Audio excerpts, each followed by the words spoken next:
My name is Elena, and for 73 years I had lived a quiet, honest life. I married young, worked 2 jobs to support my husband and our only son, Marcus.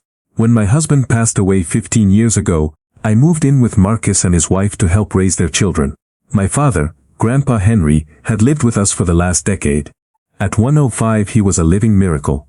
Sharp-minded, full of old stories from the war, and the kindest soul I had ever known. We were a close family, or so I thought lately. Marcus had changed. He worked long hours at his small construction company, came home stressed, and argued with his wife constantly. Money was tight. I tried to help by cooking, cleaning, and watching the grandchildren. Grandpa Henry would sit by the fire, telling the kids tales of courage and honor.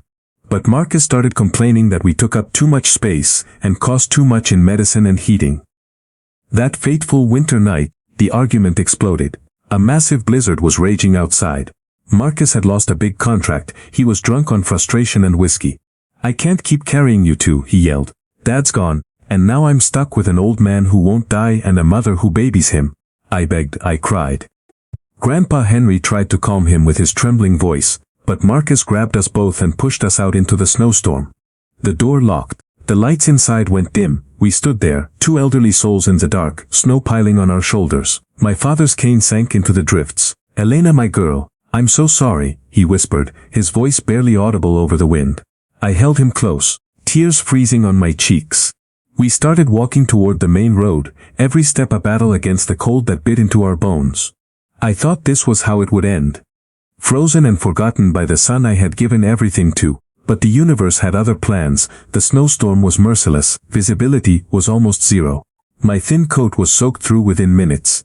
Grandpa Henry leaned heavily on me, his breathing labored but steady. "Keep moving, Elena," he said. "We've survived worse." He told me stories as we trudged forward. Memories of his youth, building a small family business during hard times, secrets he had never shared. "I never told you everything about the company I started after the war," he murmured. "There were patents, investments I made for your future. I thought it was just the ramblings of an old man trying to keep us both warm with hope." We had walked nearly a mile when my legs gave out.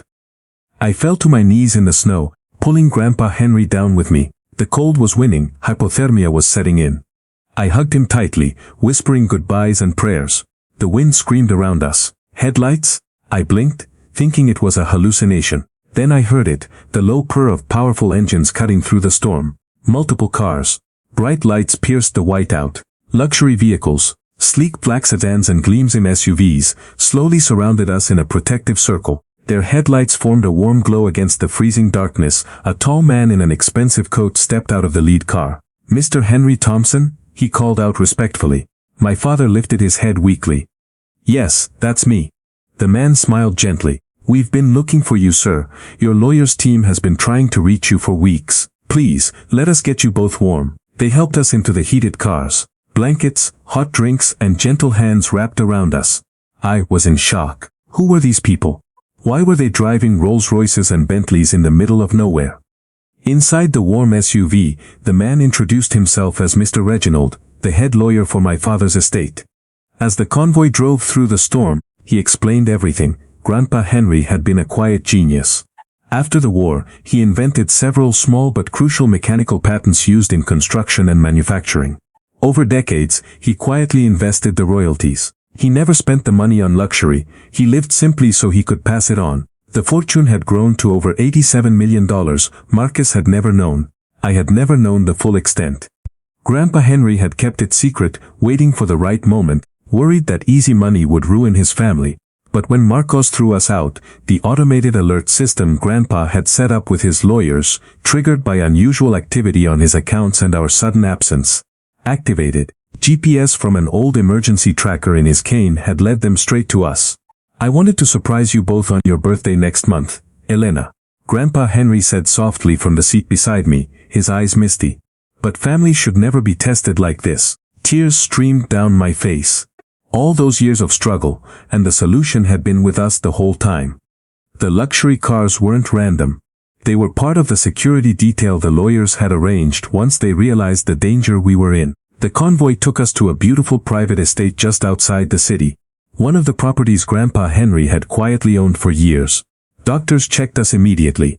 Warm beds, hot soup, and caring staff made us feel safe for the first time in hours. But my heart was still breaking over Marcus. The next morning, Grandpa Henry made a call. Marcus arrived at the estate gates, confused and angry at first. When he saw the mansion, the cars, and us sitting safely inside, his face turned pale. I stood up slowly. "You threw your own mother and grandfather into a blizzard, Marcus. For what? So you could have more space." He fell to his knees, sobbing. The truth hit him hard. The financial stress, the pressure of being a provider, the fear of failing his own children. He admitted he had been terrified and lashed out. He never imagined his father, my husband, had left nothing substantial, while his grandfather had been the silent protector all along. Grandpa Henry, wise even at 105, didn't yell. "Money can be replaced, son. Trust cannot. You have a choice now, learn from this or lose us forever." Marcus begged for forgiveness. He cried like a child in my arms just as he had when he was little. It was painful, raw, and deeply human. Family isn't perfect. Sometimes the worst mistakes lead to the greatest healing. We didn't cut Marcus off completely. Grandpa Henry set up a trust for the grandchildren and gave Marcus a second chance with a well-paying role in the family business. Under strict conditions and counseling. The luxury cars that had saved us that night became symbols of a new chapter. I moved into the beautiful estate with Grandpa Henry. Every evening we sit by the fireplace, just like old times, but now surrounded by warmth, security, and peace. The grandchildren visit often, listening to Grandpa's stories with new respect. Marcus is changing, slowly becoming the man I always hoped he would be. That terrible snowstorm taught me something powerful. True wealth isn't in bank accounts or fancy cars. It's in the love that survives betrayal, the forgiveness that mends broken bonds, and the quiet strength of an elderly father who protected his family even when they didn't know it. The days after the snowstorm blurred into a gentle rhythm of recovery. Grandpa Henry, despite his 105 years, recovered faster than any doctor expected. "I still have stories to tell," he'd say with a wink. The estate felt like a warm embrace. High ceilings, crackling fireplaces, and windows overlooking snow-covered hills that no longer seemed threatening. I spent long afternoons talking with Marcus. He had moved into a guest house on the property with his wife and children. The shame in his eyes was real. "Mom, I replay that night every single hour," he confessed one evening. "I see your faces in the snow. I don't know how I became that person." We cried together. I shared my own fears, how I had stayed silent about Grandpa Henry's growing frustration with being treated like a burden. Marcus opened up about the crushing pressure of bills, his fear of failing as a father, and the resentment that had quietly grown. Therapy sessions became part of our new routine. The luxury cars that had rescued us now took us to family counseling 3 times a week. Slowly, the broken pieces started fitting back together. My grandchildren, little Sophie and young Thomas, no longer saw Grandpa Henry as the old man in the corner. They climbed into his lap, begging for more war stories and tales of his secret inventions. Watching them healed something deep inside me. Grandpa Henry wasn't done surprising us. With the help of his lawyers and financial advisors, he revealed the full scope of his empire. Those old patents weren't just dusty papers. They formed the foundation of several modern construction technologies still used today. Royalties had been quietly compounding for decades. Marcus, who once ran a struggling small company, was given the chance to lead a new division. "You broke us apart," Grandpa told him firmly but kindly. "Now help rebuild something better." The first few months were challenging.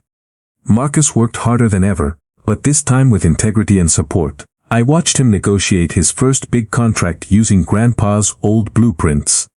The same luxury cars that had surrounded us in the blizzard now carried him to important meetings. One evening he came home beaming. The company had secured a major government project. Tears filled my eyes as I hugged him. "This is what family looks like when we lift each other up," I whispered.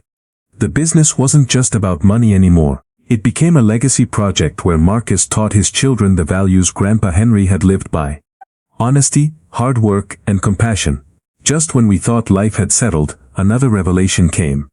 While sorting through old documents, we discovered letters from my late husband. He had known about Grandpa Henry's wealth all along, and had made his own quiet investments for me. The poverty we lived in for years was partly by choice. Both men wanted me to experience life's true riches through love and resilience. This truth hit Marcus especially hard. "All this time, I thought we were barely surviving," he said. voice cracking. The guilt returned, but this time it fueled positive change. He started a foundation in Grandpa Henry's name to help elderly people and struggling families facing eviction or medical hardship. The first project, a warm shelter for anyone caught in winter storms. Meanwhile, I found new purpose. At 73 I began sharing our family story in a small online community. The response was overwhelming. Thousands of people wrote in about their own family betrayals and redemptions. Your support, dear viewers, reminded me that our pain had meaning. The same emotional weight that almost destroyed us was now helping others heal. Life at the estate bloomed with joy. We celebrated Grandpa Henry's 106th birthday with a grand but intimate gathering. The luxury cars lined the driveway once again, but this time filled with laughter instead of rescue. Marcus's wife and I cooked together like old times, without the tension. The grandchildren performed a play based on Grandpa's war stories. One magical evening, as snow fell gently outside, we all sat by the fire. Grandpa Henry held my hand. Elena, I'm proud of the woman you've become, and Marcus, I'm proud of the man you're choosing to be. We laughed, we remembered, and we forgave. I took long walks with my son, talking about dreams for the future. He surprised me with a beautiful garden dedicated to my late husband. The luxury vehicles became family transport for weekend trips, turning ordinary moments into cherished memories.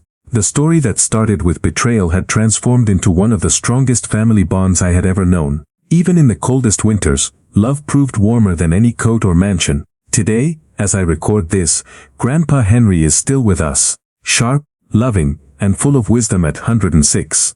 Marcus runs the growing family business with honor. The foundation has helped hundreds of families escape their own snowstorms. And I finally feel at peace. If there's one lesson from our journey, it's this. Family can hurt you deeper than anyone else, but it can also lift you higher than you ever imagined. Never close the door completely.